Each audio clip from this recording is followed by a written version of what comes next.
I want to go live now to Washington and Behnam Ben Taleblu. He is a senior fellow at the Foundation for Defense of Democracies. And good to see you again this hour. You know, we were just listening to Chris John. I mean, what do you believe, given what we've seen in the last few hours, was this limited enough in order for Iran to absorb it so that we can really draw a line under this cycle? Great to be with you again, Paula. That certainly seems to be the narrative that most, though not all, semi-official and official media are laying the tracks for right now. But obviously, anything can change when battle damage assessments come in, as well as, of course, the mood within Iran, even within a very narrow and more cohesive regime elite. You have some ultra-hardliners already right now calling in Persian on social media for a third overt, direct, and kinetic ballistic missile barrage like you saw back in April and like you saw earlier this October. If past this prologue, perhaps the regime may indeed try to spin this politically because it knows it may have lost this militarily.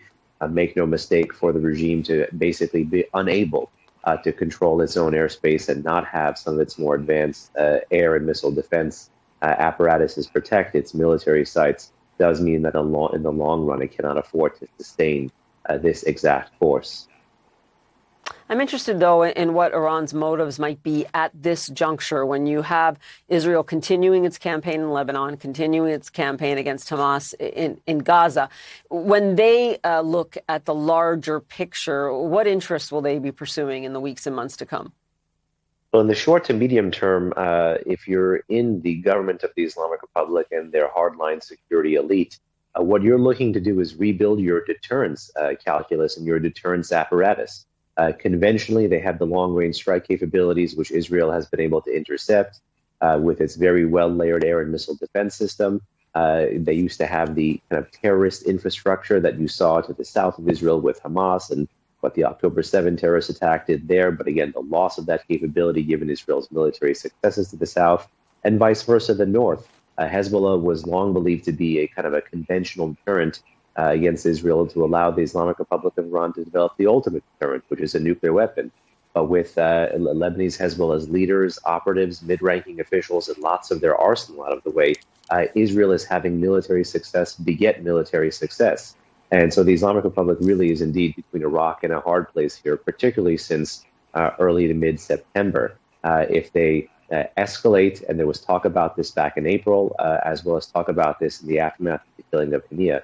If they escalate overtly, well, then they'll have to keep pace with an adversary like Israel, which has clear escalation dominance. But if they don't respond at all, they set the tone, tenor, and much more likely the predicate for an increasing series of a death by 1,000 cuts, use of military force by Israel against the regime or its proxies or both.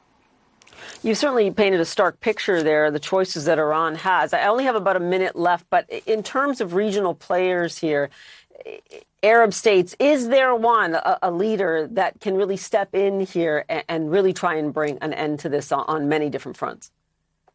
Alone, no. I think you've even seen the continued hedging by pro-American forces like Saudi Arabia right now, putting out a quick, short press release condemning the strike. So I don't see anything indigenous or organic from the region being able to stem what appears to be a widening Israel-Iran cycle of violence. That, I think, is a role for outsized players like Washington, and that's why all eyes will be on Washington in the coming days. Yeah, on Washington with that critical election coming up, and obviously no one knowing the outcome here. I will note that Saudi Arabia, as you said it was an intervention and certainly a violation of sovereignty, but that was it. It was short. Behnam, we will leave it there for now. Thanks so much. Appreciate your insights. Thank you. And I'm Paula Newton. I want to thank you for your company. I'll be back with more of CNN's breaking news coverage in just a moment.